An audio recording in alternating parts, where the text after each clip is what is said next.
Good evening, everyone.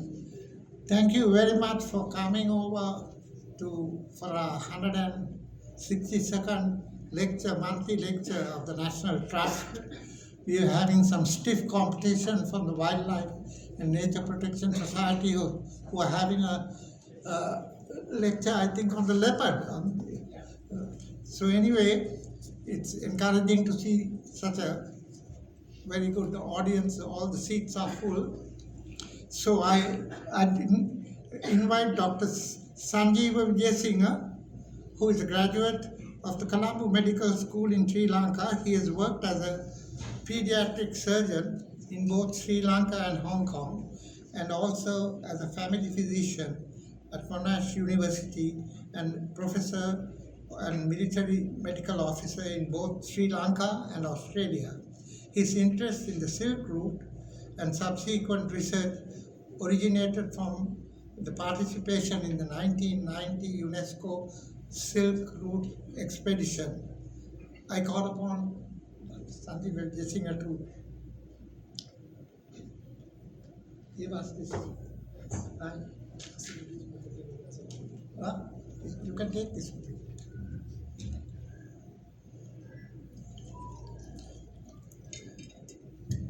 Your slides also. Thank you for the introduction, and thank you to the National Trust for inviting me to speak today.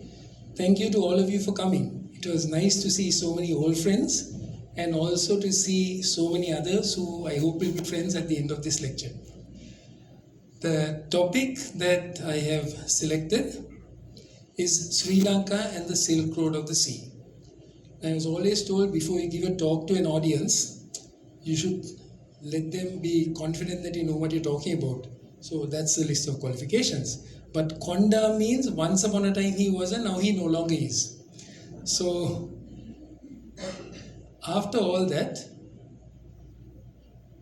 the main qualification I have to talk on this topic is that in 1990, I was a member of the UNESCO Maritime Silk Road Expedition. And that is what inculcated in me an interest in this topic and also stimulated me now that I'm condemn this, condemn that, and I'm no longer working as hard as I used to and have time for it, to pursue my interest and research in this topic. So you must be asking yourselves, what are the Silk Roads? And where do Sri Lanka and the sea fit into this story?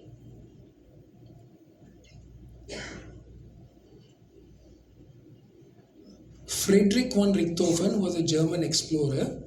He is the one who coined this term, the Silk Roads. It was a kind of romantic, exotic term to describe what were really the trade routes that linked the cultures of East and West. In German, it was Seidenstraße, we translate it into English as Silk Roads. And you can see that's China, that's Guangzhou. That red line shows the trade route or the caravan route along which silk and spice and all that's nice were taken from the east to the west. Now, it was not only the land routes that allowed merchants and merchandise to travel from east to west and west to east. It was also, as someone said, a single ship could take about 100 times more than a single camel. So that brought up the maritime Silk Route, also called the Silk Road of the Sea, the Spice Route, various names, all very catchy, exotic sounding terms to describe what were in essence arteries of trade. In addition to the goods that went along the Silk Road, on the land road and the road of the sea, were transmitted other non-tangible substances like ideas, religion, technology, culture, cuisine. This is a more elaborate diagram of the Silk Roads, and you can see not only did it comprise of the road going that way through the desert, over the Pamir Mountains, but also the maritime route that went down to East Africa, across that way to what is now Indonesia, to China, and all the way up to Osaka in Japan.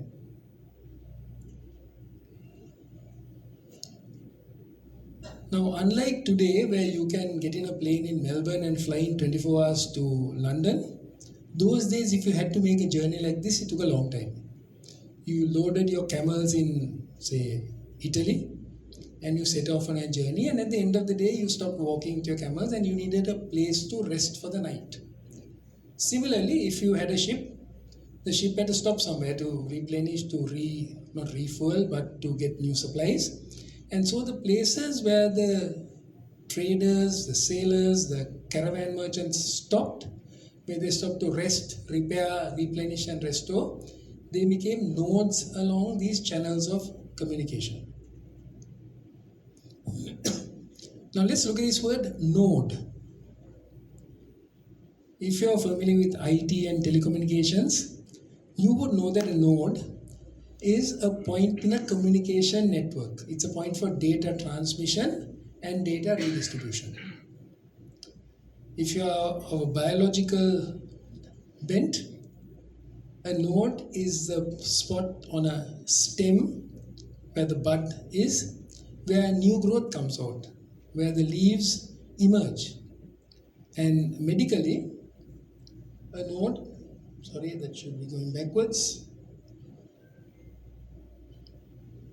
And medically, we talk about in the heart, there are two nodes, which is where electrical impulses collect and are transmitted to other parts of the heart muscle.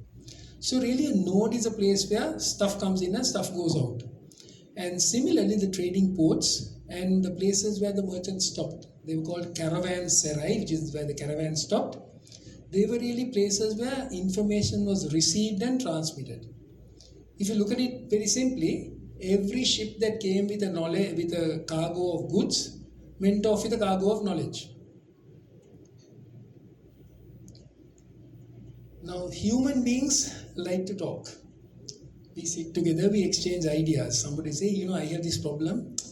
And the other fellow says, yeah, I also have the same problem. This is what I did. First fellow says, yeah, I might try that. We exchange ideas. We also talk about music and art. Suppose you had a caravanserai and some fellow pulls out some instrument from his country and starts playing some music. Naturally, we'll clap, we might sing, we might join in the singing. And so music spreads. Food, recipes, belief systems, technology. All this is transmitted because in those days there were no emails. Even letters took a long time to go from A to B. So the only way that people in far-flung societies could learn about and from people in other societies was at these places where the traders stopped. That is one of the big caravanserais in Turkey, and you can imagine the rulers realize if we build a place for the traders to stop, spend the night, maybe do some bartering and trade, we can charge them something for staying here and we can take a tax on what they are trading. And so it became useful for them to build big places or serviceable places for the caravan traders to stop. And what took place at this caravanserai? Suppose I'll just give you a story. Suppose there's a merchant from Rome going with his camels and he's carrying olive oil to sell in China. And now he's trying to work out how much money can I make if I sell my 40 jars of olive oil at 4 silver pieces each. So he's sitting and trying to work this out. Now all of you I'm sure would have immediately worked out how much he can make. But remember, this fellow is Roman many years ago. He works with Roman numerals. If you have to multiply LX by 1V, it'll take a long time to get the answer CLX. So while this fellow is taking a stick and writing on the sand, there is another merchant. They're watching what he's doing. This fellow is an Indian merchant. There were Indians, there were Romans, there were Chinese on these Silk Roads. But let's say for the purposes of the story, he's a Sri Lankan Indian merchant. And he's watching this Roman scrawling in the sand and writing L's and V's and X's. And he said, "Ade Macham, what are you doing?" And the Roman explained, he said, "Look, I'll teach you a method of doing this more easily."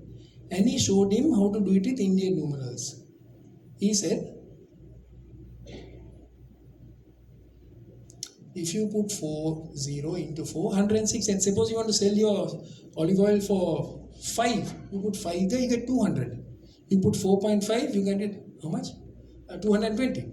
So much easier. The Roman was thrilled. He said, Amico mio, come, you must have dinner with me. And his slave, bring some food. So the Roman merchant slave brought some arancini to eat. Those of you who have eaten arancini will know it's a lovely, tasty, breadcrumb coated balls. And the Sri Lankan merchant, ever ready for a feed, sat, had a meal with him and said, my friend, thank you. Will you tell your slave to teach my slave how to make these breadcrumb coated balls, what you call arancini? Roman was so happy, he said, yes, I'll tell my slave to talk to your slave. As a result, the Sri Lankan merchant slave learned how to make arancini balls, brought the recipe back to Sri Lanka, and that, ladies and gentlemen, is how we got bola katlis, malu katlis in Sri Lanka. Easy, no? Food recipes traveled. Anyway, Roman is thrilled now. He can do Roman numerals, no need of Roman numerals, he can do Indian numerals. He comes on the same road next year. Now he's with his stick on the sand writing 60 into, he's now decided to put the price up. 40 into 5, and he's working out how he can make a lot of money. And there's a Chinese merchant there who's playing with this little gadget. And Chinese fellow looks and says, oh, easy way to do that. See, tuck, he does with these balls, and his abacus gives the answer in like 10 seconds. The Roman is even more thrilled. He said, can I have a look at that machine? That's the machine. So the Chinese merchant showed him the machine. He showed him how to do it. And the Roman is so thrilled, you know how the Roman was going to repay him. He said, Amico mio, come and have dinner with me. And he got spaghetti marinara. They had a good feed. And at the end of it, the Chinese merchant said, it's very nice. Can you tell your slave to teach my slave how to make this?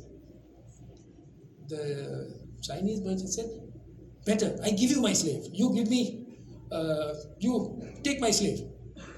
Roman said, I'm sorry, got that wrong. The Roman said, I give you my slave. Chinese said, okay, you take the abacus. And those days you exchange the slave for an abacus, that's fair trade. So the Chinese merchant took the Italian slave back to China. That fellow started making spaghetti marinara, and that, ladies and gentlemen, is how today we have seafood noodles made in China. That story is not true. But you can see how they exchanged ideas, recipes, food, technology of mathematics and arithmetic on these Silk Roads. Now, how did I get interested in the Silk Roads? I told you about the Maritime Silk Road expedition. In 1990, UNESCO decided that there was a project worth putting into operation to study how dialogue took place along the Silk Road.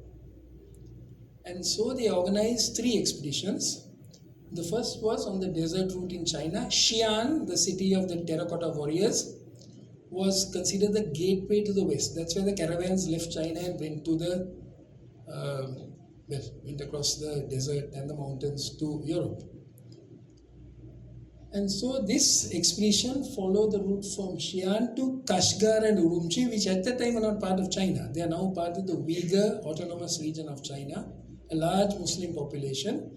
And it is where, thanks to the traders coming and bringing their ideas and their people and their religion, that's how the large Muslim population in that region in Xinjiang developed. The second expedition went along the steppes across what are called the Tajikistan, Uzbekistan, Turkmenistan, all the stans. And the third expedition was the maritime route. This ship, which was given by the Sultan of Oman, because like the Chinese merchant who had plenty of slaves, the Sultan of Oman had plenty of ships. So he gave this ship to UNESCO to use to take a team of scholars from Venice to Osaka.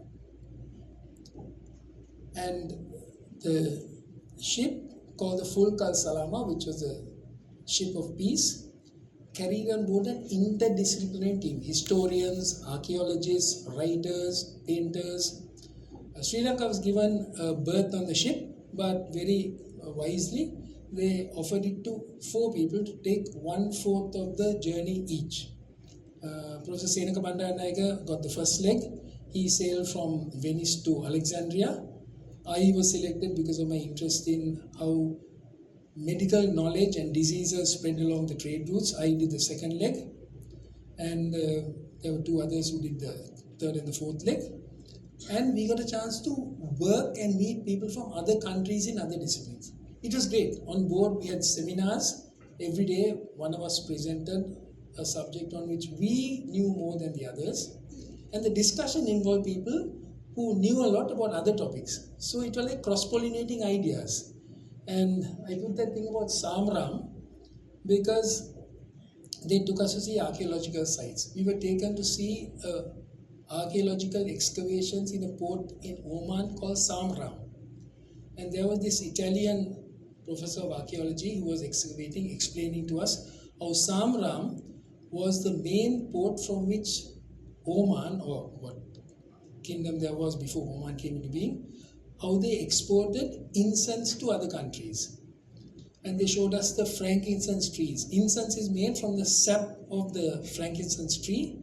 It hardens, it crystallizes, then the crystallized sap is powdered and made in the incense that we have seen. And while he was talking, I who had no clue about archaeology and frankincense making, I suddenly said, Paolo, I wonder if this is relevant, but in my country, the word for incense is Samrani. You all recognize it, no? Kattakumanja, Samrani. And Paolo stopped him mid-sentence. He said, say that again? I said, no, in my country, the word for incense is Samrani. He said, oh, that is so significant. I didn't know that. That would imply that the incense from here was shipped to the west coast of India and Sri Lanka, and that is why he called it Samrani.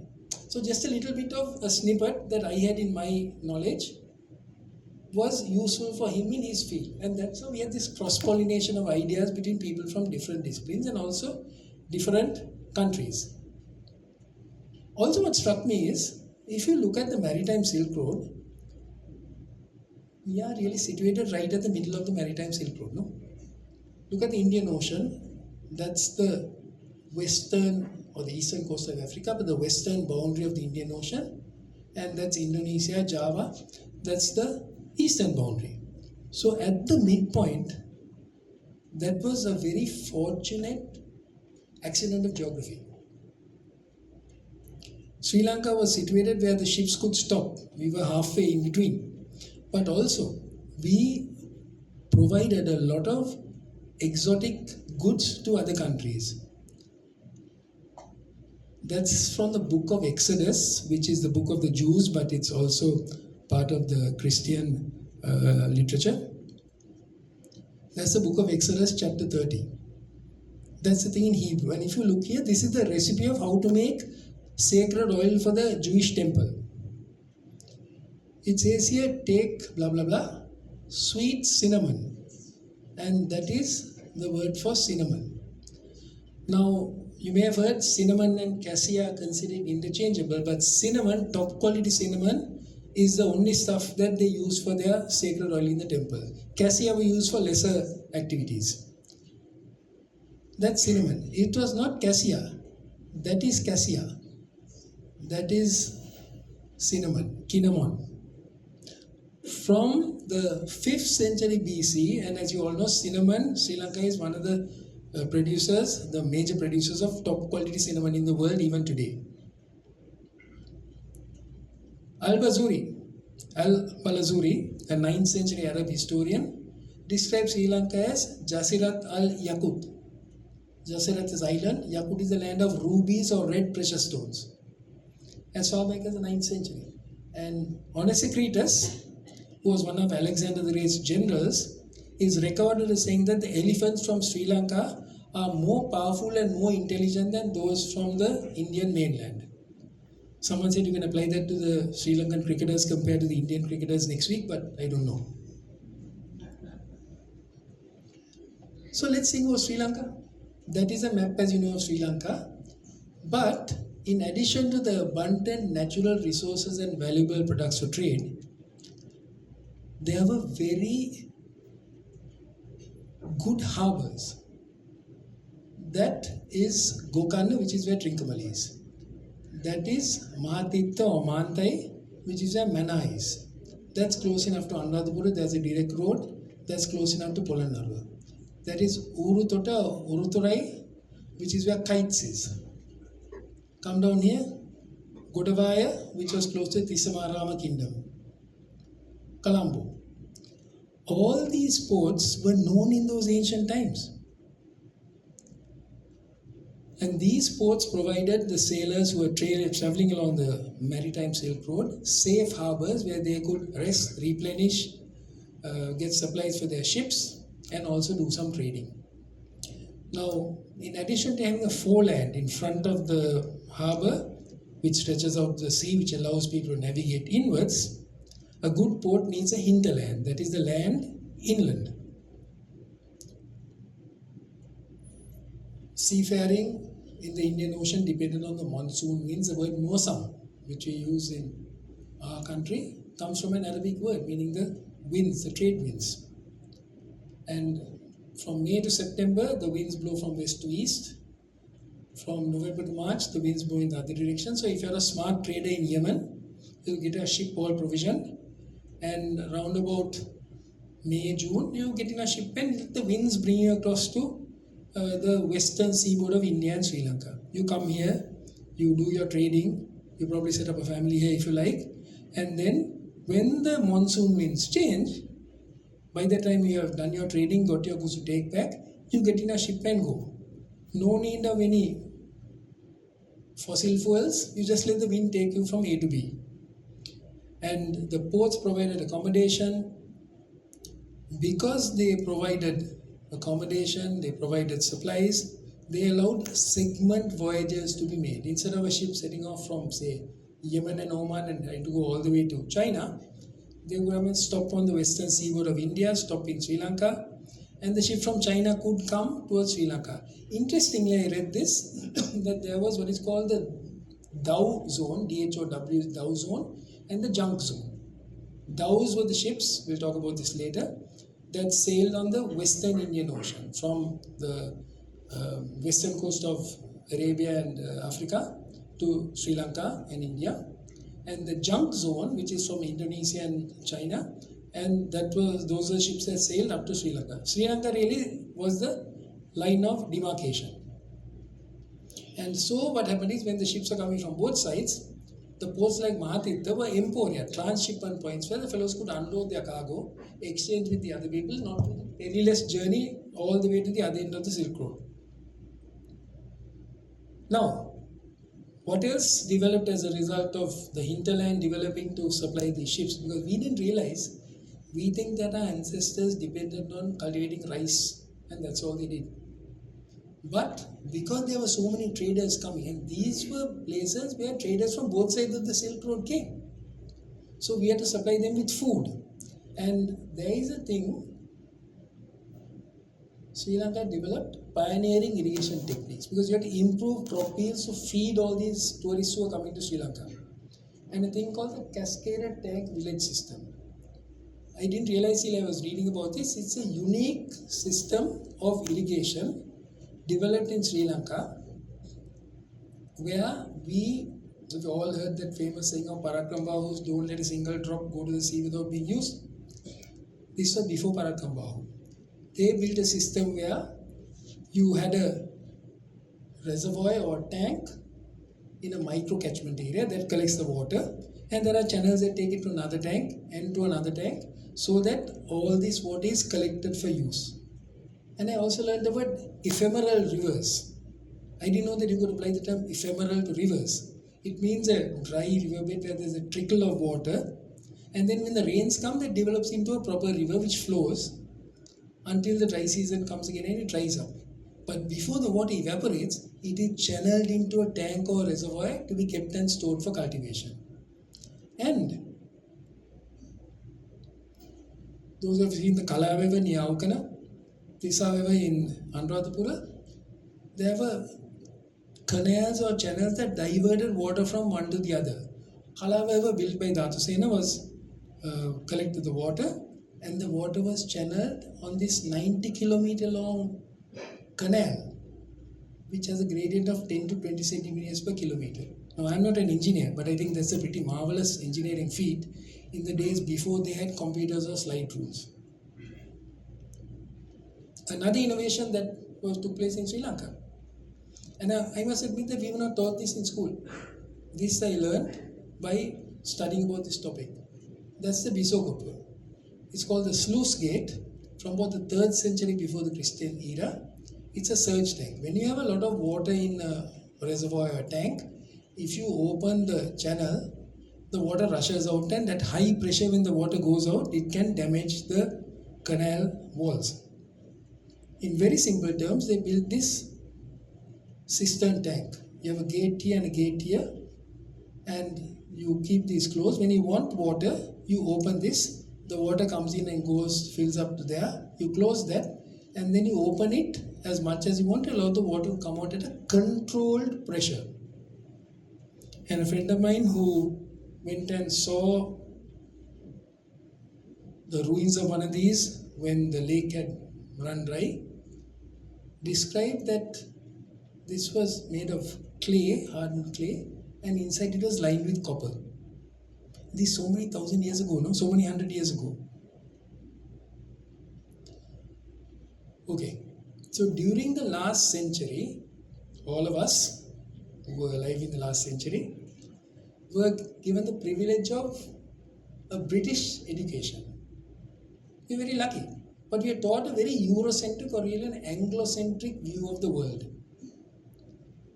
which was Sri Lankans only became civilized with the advent of Europeans.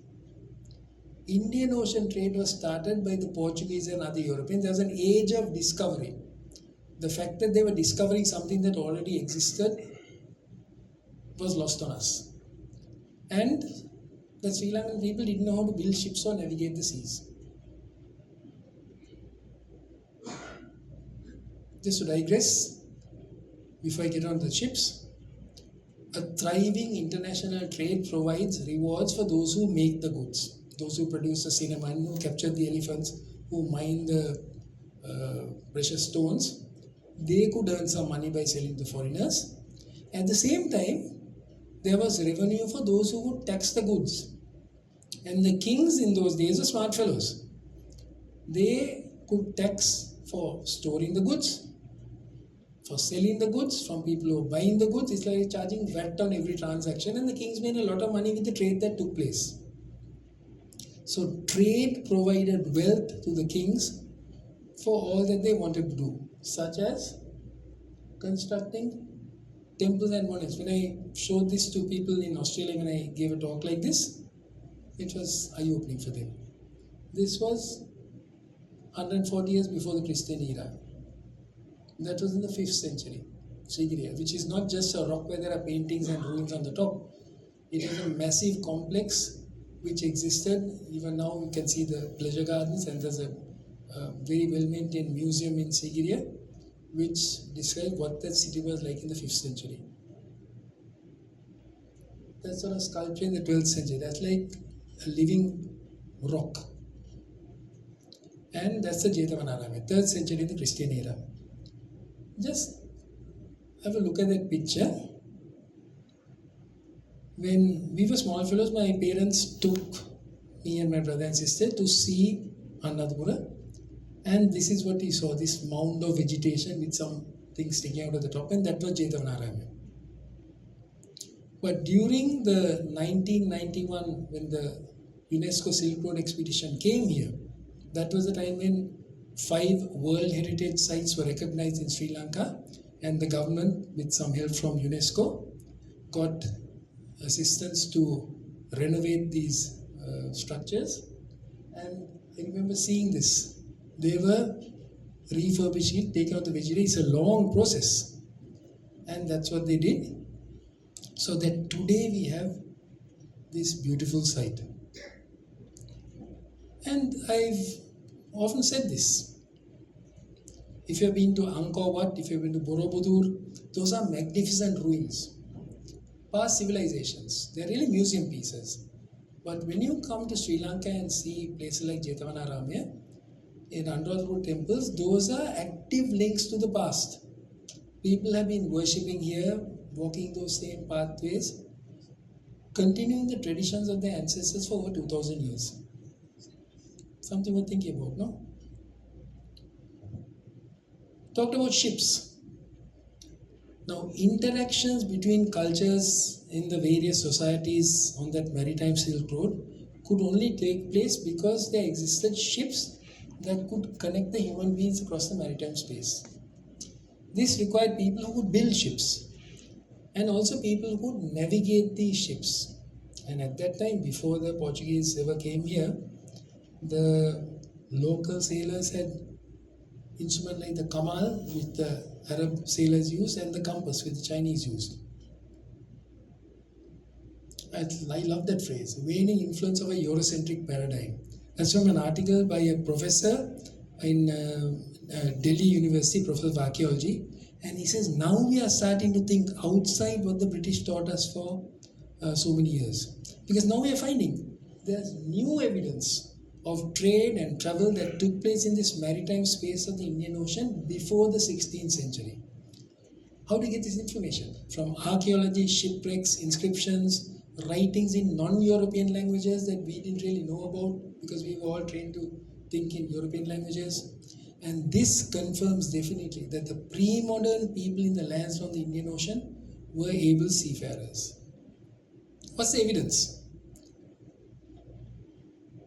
In 2010, off the coast of Godavai, that is of what is now Hambantota, they found the ruins of a shipwreck that was dated to between 100 BCE and 100 CE. That's round about the time of Christ, give or take 100 years. That's the oldest known shipwreck in the Indian Ocean. The Belitung shipwreck. Sorry.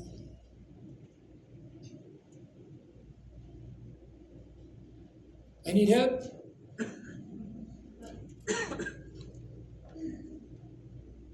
At my age, I still don't know how to handle technology. Okay, thanks.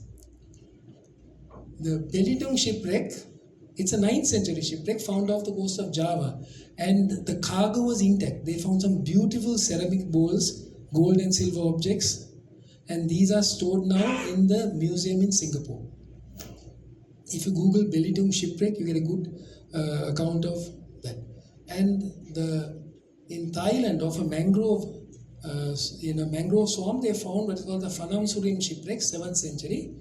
It was found in 2014. That is a dhow, an Arab kind of ship in the junk zone, which lets you extrapolate that those ships from the eastern coast of Arabia were sailing across to the western coast of Indonesia, Malaysia, Thailand.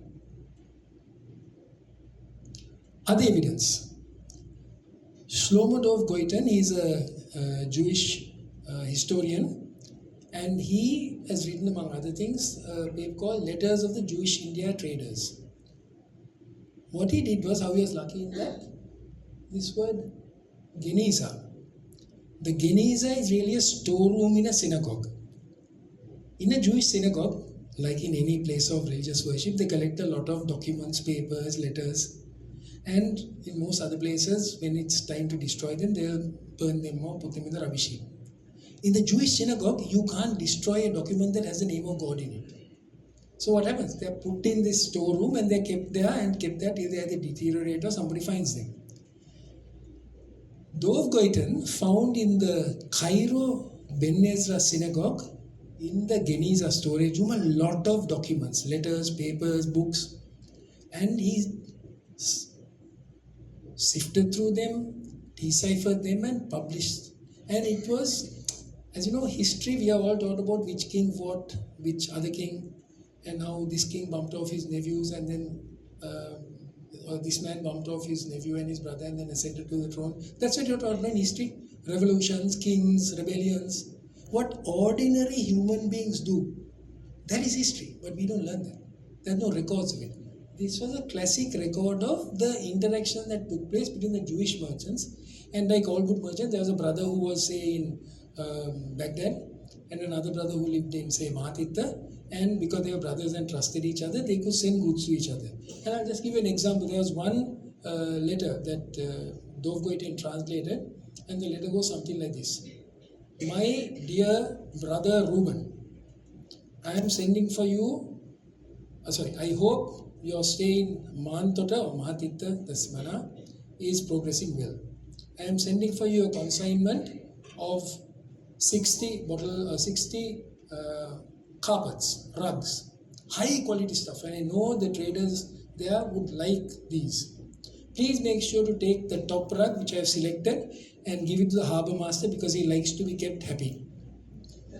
Then he said, also, once you sell this, you should be able to sell it for so much because I paid so much for them and you make a good profit.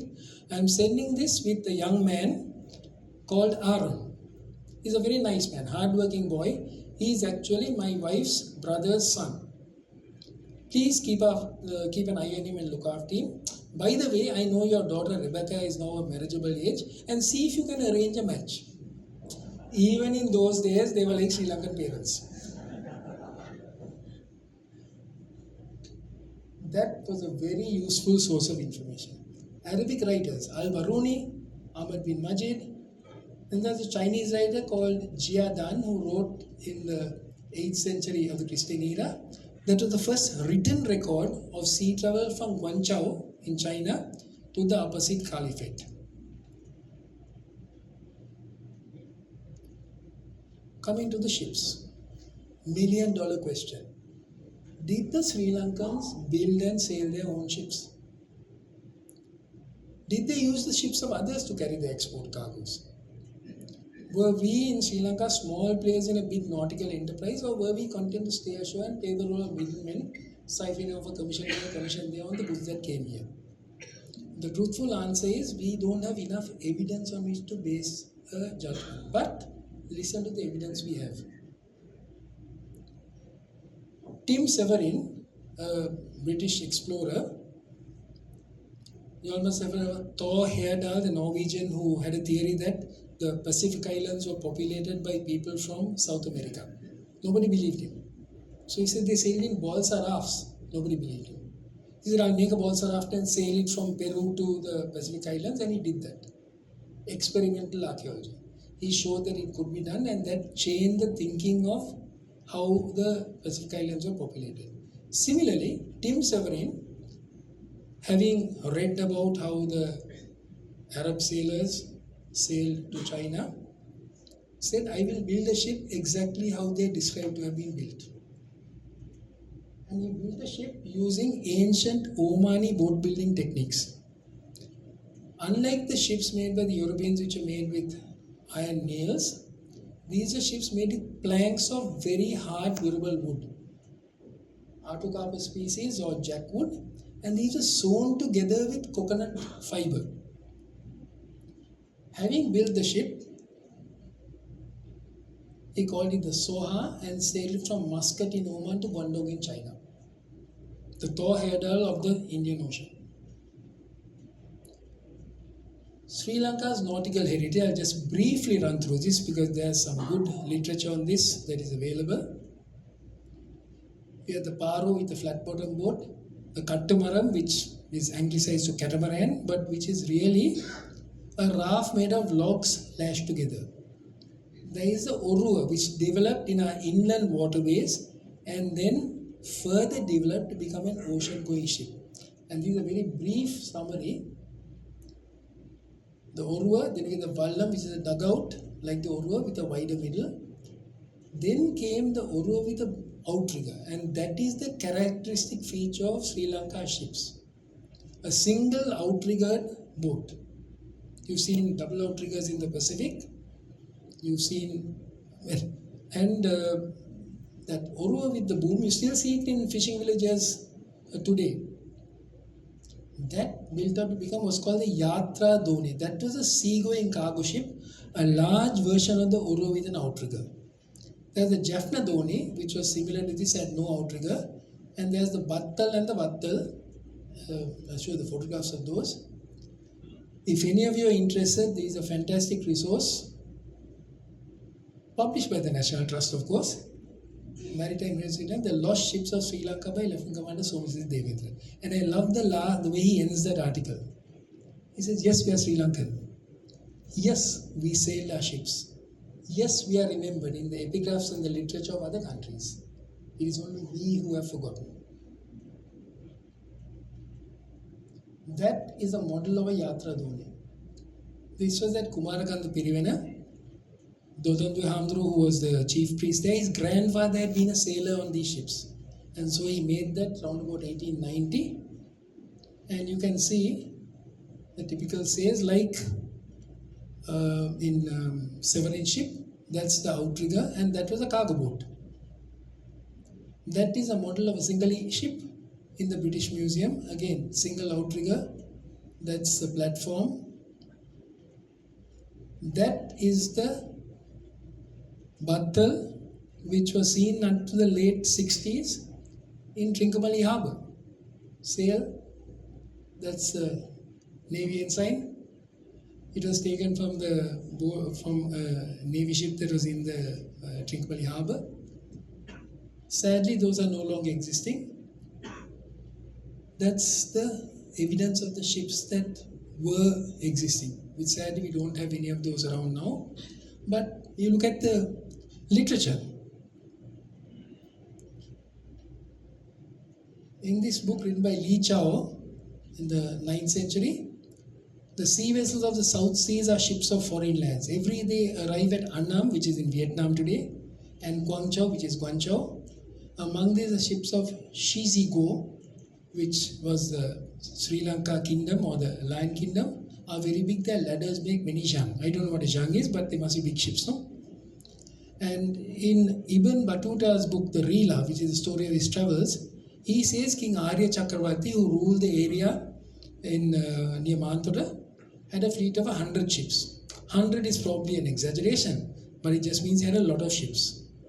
But the Arya Chakravarti was a king, he ran that place, he made money off the traders, and he did a bit of piracy also on the side. Our naval is in the books. They say Parakram Bahu dispatched a fleet of ships to Burma and dispatched the Burmese ruler of that area and put another fellow on the throne. The Burmese literature talks about that particular king, Naratu, being deposed by invaders from overseas. It doesn't say they're from Sri Lanka. But in Sri Lanka, at the Devanagala rock inscription, there is a recording that the second in command of that expedition was rewarded by the king with a grant of land in that area. You have to put the clues from here and the clues from there and let them see if they corroborate, and that gives you a plausible explanation. There's a Chola inscription which says that at Uratoga, that is Urutre or kites, Parakrambahu assembled troops there. These are from a Chola inscription, so they must have had good spies who knew that these fellows were planning an invasion. The Mahavansa doesn't mention much about this because I have a feeling that the naval expedition sent by Parakrambahu to attack the Chola Empire actually was a failure. But the Indians, in their literature, there's an epigraph that describes an invasion from Sri Lanka in the 8th year of King Rajadiraja. As I said, history is written by people who read it to believe that what they are writing is true, but there are always two versions to a story. Like I said, in school we learned about rulers and heroes, as they say, about books and men and how to play the game. But history comes from many sources. And relying only on the written record is not accurate, because the written record portrays the views of the fellows who are writing the written record. There are writers who want to and really need to praise the rulers to keep their jobs. But we can rely on travelers' tales, on inscriptions and paintings, archaeological sources like buildings, excavations, underwater wrecks, detritus sometimes sifting through the rubbish that is now solidified, will let you know how those people lived. And there are non-tangible sources like oral transmissions and music and food and clothes. And I'll just mention in passing, apart from the European languages, we have learned about Arabic. I told you about the Geniza stories of Dov Goiten. Ibn Battuta's real life story of his travels to Sri Lanka. In Chinese, all those in Chinese talk about Sri Lanka. Briefly, I talk about some visitors who came here. We've all heard about Marco Polo, but not everybody has heard about Ibn Battuta and Fa Yin. Fa Yin was a Chinese monk, came to Sri Lanka. He wrote a book called Four Goji, which is a record of Buddhist kingdoms. He talks about his travel from Bengal, from China to India. From Bengal, he took a ship, came to Sri Lanka, stayed here for some time, saw Chinese merchants in Anuradhapura, and then he went back, having copied the Vinaya rules, back to China. But he wrote his book about his travels.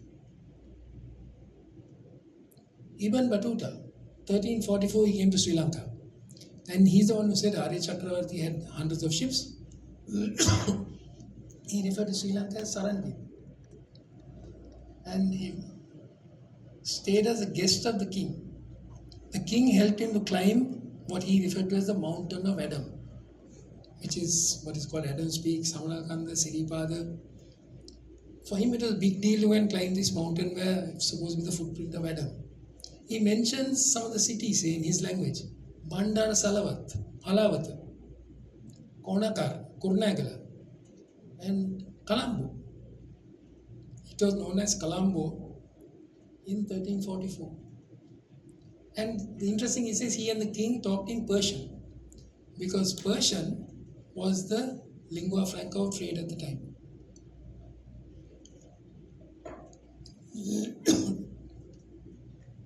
Okay. Genes came along the Silk Road. Where did we all come to Sri Lanka from? Sinhalese people think that they came from North India. Tamil people say they came from South India. The Moors came from West Asia, which is now Yemen and Oman. During the time of the British, just like we had no Sinhalese Sports Club, Tamil Union, Burger Recreation Club, Moors, Malay Club, those who didn't want to be classed called it the Nondescript Club. In British times, it was kind of divide and rule. And as citizens, we also divided and kept ourselves to ourselves. The Malays mainly came from Java. Why are they called Malays? Because the English officer who had to classify these people for their form of apartheid had seen people who looked like these people in Malaya. So they all lumped together as Malays. But in Sinhalese, the Malay people themselves called them Javanese, Jamins. The Burghers came from Europe, and that again was an example of the Dutch system of apartheid. The word burgher means citizen. At the top of the apartheid pecking order were the Dutch. At the bottom were the natives like us. In between are people who were not dark enough to be called natives, but still not able to be classified as Dutch. So they were the people in between, but they were allowed to live in the city. Burghers, citizen of the city. And that's how that term came to be used in Sri Lanka. We had Chinese in Sri Lanka, obviously from China, and people are called Sri Lankan Kafirs. And I use that term not with any derogatory idea, but that's what the people call themselves. And I'm indebted to Shihan De Silva Karnatilka, who has studied these people's culture. There are several communities, but the best known one is in a village called Sirambiadia, near Putlam. And one of the ladies there said, our culture, there's no written history. There's no epigraphic records. She says, our culture and history is only in our song and dance. It is the only inheritance left behind by our forefathers, and their music, Kafringa, Kafir people, or Manja music. It has notes, sorry, that was not a pun. It has notes of their origins in Africa through Portuguese transport here, coming and living here in Portuguese times, and it's sung in a Portuguese Creole. And you can see from the lady's physiognomy, that's definitely of ancestry from Africa. Finally, influences on food.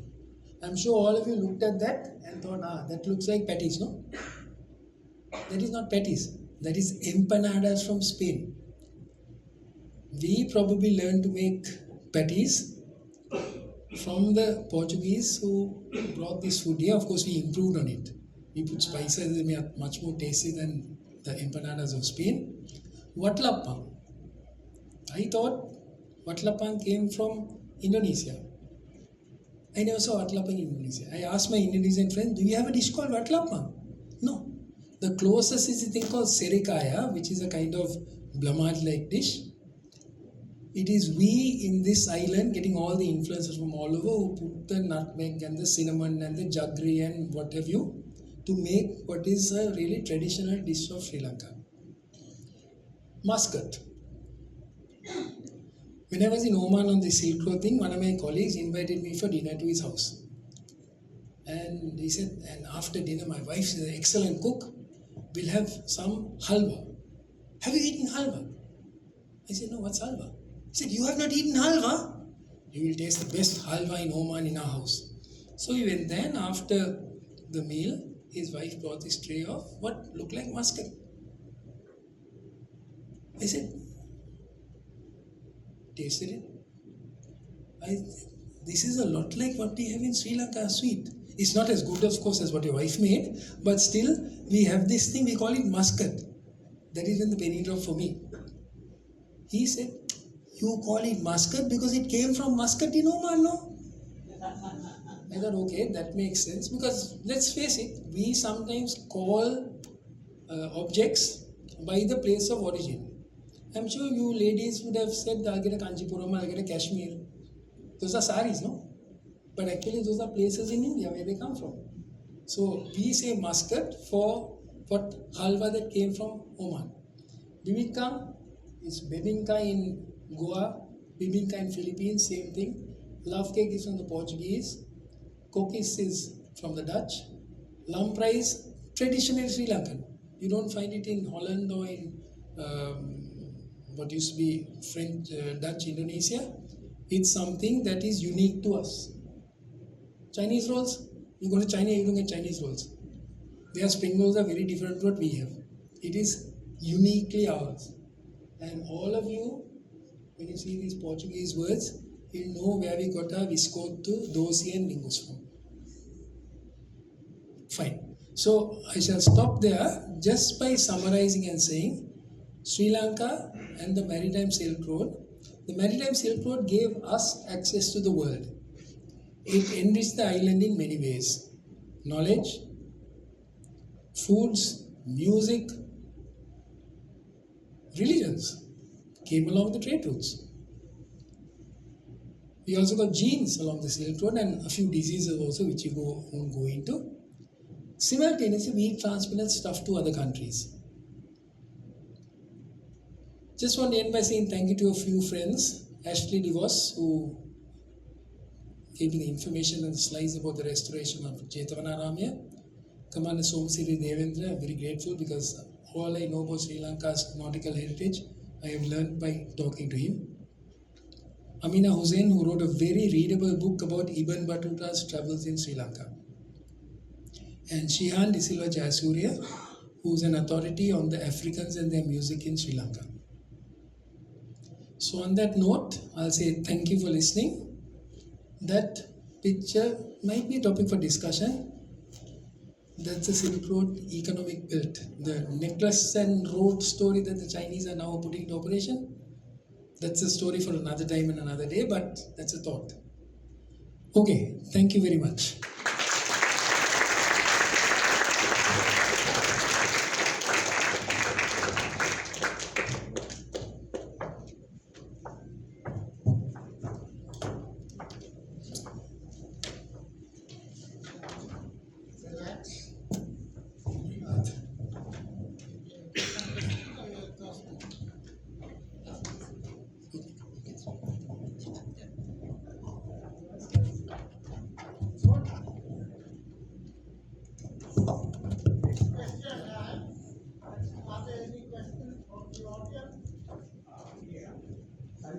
Yeah.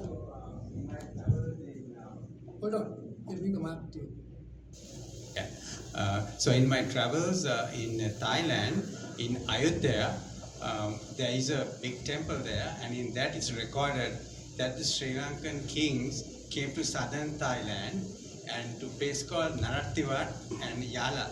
just like how we say Yala, and they actually fought there, and there was a Muslim uprising, and the Sinhalese kings actually fought the battle, and it's recorded in Ayutthaya. Ayutthaya is a very famous temple it's about 60 kilometers north of Bangkok. I don't remember all the details because, in Thailand, anyway, so what I'm saying is it's recorded there that the Sri Lankan kings went to southern Thailand in Narathiwat and Yala. Thank you. That is not a question. That is something that I am learning from you. Because this is how we are now changing our views, because you can say in the Thai, is it recorded in Thai literature, in their chronicles? It's in the temple. Right. It's recorded there. And this is how we get knowledge about, as far as I know, there's no recorded that in our chronicles, but if it's recorded there, that means it must have taken place, no? Yes. And during those times, there was a lot of interaction between these countries, Thailand and Sri Lanka, and a lot of interaction, especially due to religion. Right. So that is very useful. You and I need to talk after the lecture, and you will give me some more information about that. Thank you for that. I have another thing regarding lamprey. It's actually lumpen raisin. Raisin is to travel. Lumpen is a lump of food that the Dutch, planters, when they traveled to outstations to their provinces, they would carry this. So it's actually called lumpen raisin, and which we have bastardized to lamprey. Thank you. That's true. It was really the batmula that they carried along with them. That's why wrapped plantain leaves and all. But Sri Lankan lamp rice is much better than the lumpen rices that the Dutch will put along. Yeah. But you're right. It originated from there, and they have lost it there.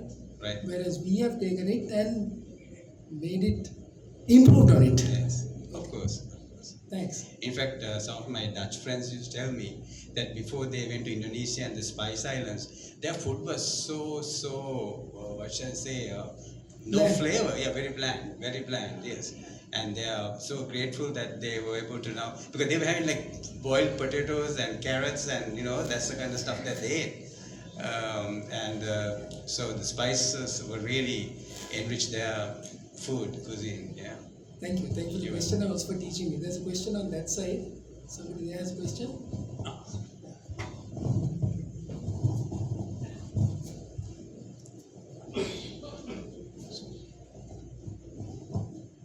Yes, thank you very much for your talk and sort of contextualizing Sri Lanka and the maritime Silk Route. I just was wondering whether you knew of the trilingual stela of Zheng Ho or Zheng He, the Chinese admiral. That's actually in the Colombo Museum, and it's actually the Rosetta Stone for understanding the Indian Ocean routes before European incursions into the Indian Ocean world, because it has these it's inscriptions in 3 languages, which is of course Chinese, Persian and Tamil. So it's from the 3 different sides of the Indian Ocean world: Chinese to the east, Persian to the west, and Tamil to the center, which sort of gives you an idea of the fact that these were the main sort of communities that, were operating the trade routes of and also it contains material about the gods that these traders carried. So they talk about offerings to Buddha, the Chinese emperor's offerings to Buddha, Chinese offerings to the Narayan, the god, Hindu god, as well as to Muhammad.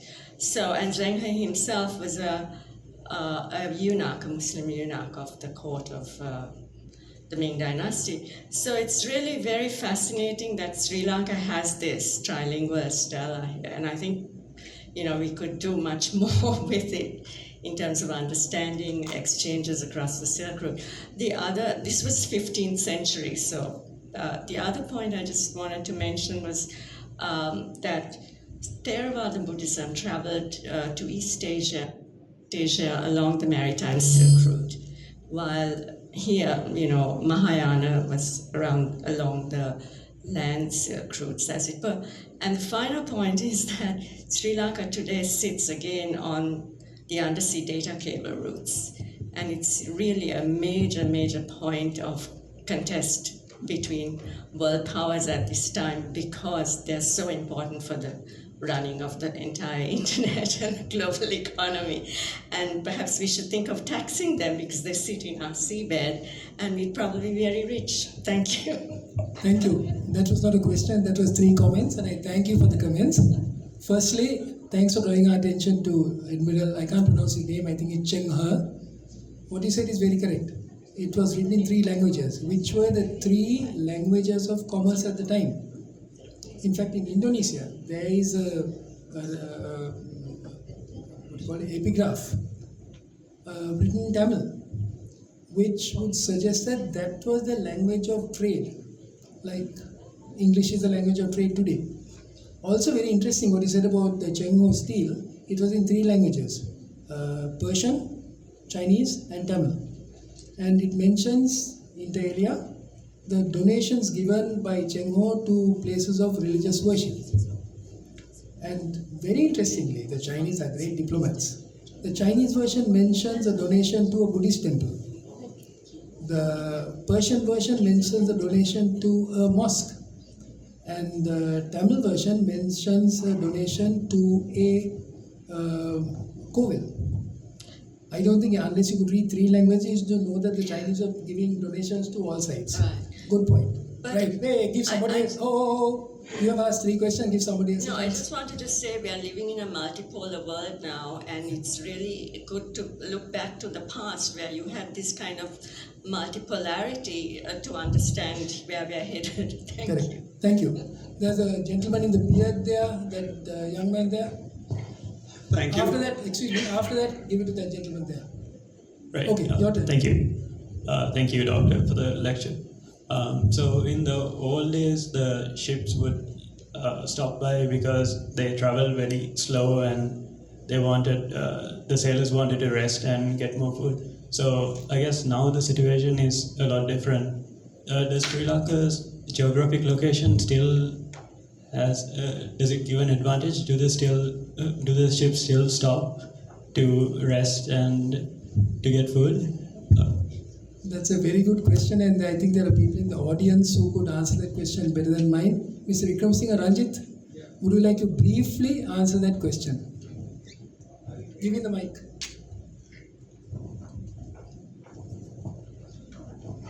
Basically, at this moment in time, Sri Lanka has about 4,000 ships calling to the ports of Sri Lanka, but the majority of the ships, they bypass Sri Lanka. If I give you a number, you will be surprised. 60,000 ships move from east to west in the major shipping route, which actually was the old Silk Road. 60,000 ships go past Sri Lanka without stopping here. And they carry 40% of the global commerce in those ships. And in addition to that, on the same route, there are 40,000 aircrafts that overfly in the same manner. Now, this is hell of a lot. If I tell you in terms of minutes, every 6 minutes, there's either an aircraft crossing or a naval crossing. So that answers the question. Now, actually, the real issue with Sri Lanka now is that in the past, during these last 2,000 years on the Silk Route, the vessels were propelled by wind. And you mentioned the fact, the wind to the east, wind to the west, and that Sri Lanka became the point at which they exchanged the goods, right? And there was no problem because they were all renewable energy. Now, all these ships today operate on fossil fuel. Now, if I tell you the biggest ship that goes in this route could carry 25,000 containers, boxes, and if I give you some physical dimensions, you can put 10 Olympic-size football fields on the deck of one of these ships. They're so huge, 400 meters long, 80 meters wide, and about 20-30 meters draft. They burn 200 tons of fossil fuel by crossing through our territory. Now they cross through our exclusive economic zone, and at Dondra Head, they cut through our territorial waters. So now we are in trouble because in those days, with the Silk Route on, we managed to get some duty, but there was no emissions because all the ships sailed on wind. Now today, very few ships stop here. They don't stop here unless there's some need to bring in import-export cargo or do some transshipment. Ranjit, can I interrupt you a moment there? There's an announcement. Car number HW0627. HW0627, you're blocking somebody. If you don't mind, please remove the car. Ranjit, continue, but keep it brief because there are other questions. Yeah, sure. I mean, that's the basic issue that we have today. And I have published my own document, right? And I have called this particular passage, which is 500 miles cutting through our zone, Sri Lanka's multi-billion-dollar ocean air expressway. And my short name for it is Slim Doe. Okay, stop. You have spoken a lot. That's a topic for the next National Trust lecture because you have a lot to say that can contribute and very useful. There was another question, I think somewhere at the back there, that young man with the beard. Thank you. Yes, that was a fascinating talk, and I'm only sorry I had to miss the first part of it. Also very succinct, which is very important when you covered so much material so swiftly. I have a criticism, not about the talk, but about the elephant in the room or not in the room. And I don't know whether you mentioned it in the first part, namely the Mahavamsa. You know, you said, here's the Mahavamsa that didn't mention this build-up of Parakramabahu. And very probably because it was a defeat. But then it didn't mention Parakramabahu's great victory, which you also spoke about. And I was just wondering, and this again is perhaps a topic for later on, as to the suppression of these facts.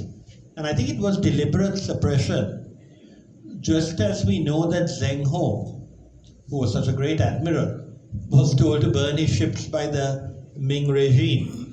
And there's a fear of opening yourself to the world. And of course this was particularly true of the monks of the Mahavamsa, who suppressed everything that wasn't Goigama Buddhism. So, you know, the exploration of the sea, which was fantastic in Sri Lanka, as you brilliantly pointed out with little evidence, is not allowed in our histories. Nothing about this Samarama. So I was wondering whether you had mentioned the Mahavamsa before and whether you would agree that there also was a strain that was totally against what you have been arguing for, especially in your conclusion of the sheer benefits of openness, which was a closed society, just as China closed to the world after its brilliant history of exploration, which I'm thankful it's now starting on again. And that is perhaps what led to its massive impoverishment in the 400 years of the Ming dynasty. And perhaps we too, by being open, would do better now. I think what you said makes a lot of sense. And as you said, the Mahavamsa talks about Anuradhapura, has no mention about the kingdoms of Tisamarama. The Mahavamsa was like,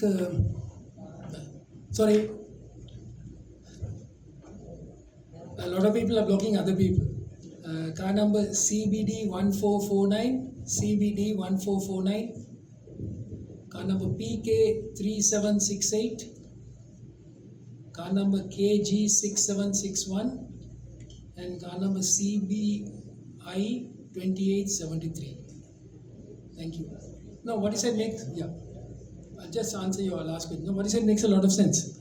And I think the Mahavamsa was written partly by writers, we won't put names on monks, writers who wanted to justify their point of view, to legitimize the people who were ruling, who wanted to ensure that they'd continue to receive subsidies from the king, that they would continue to, shall we say, enshrine their particular brand of Buddhism in the country. And so if we depend only on that, we get a very one-sided view of history. Like you said, there's no mention of Tisamarama, but there had been kingdoms there, no? The fact that when Vijaya came here, there were Yakas and Nagas here, we are kind of demonizing fellows who were here before.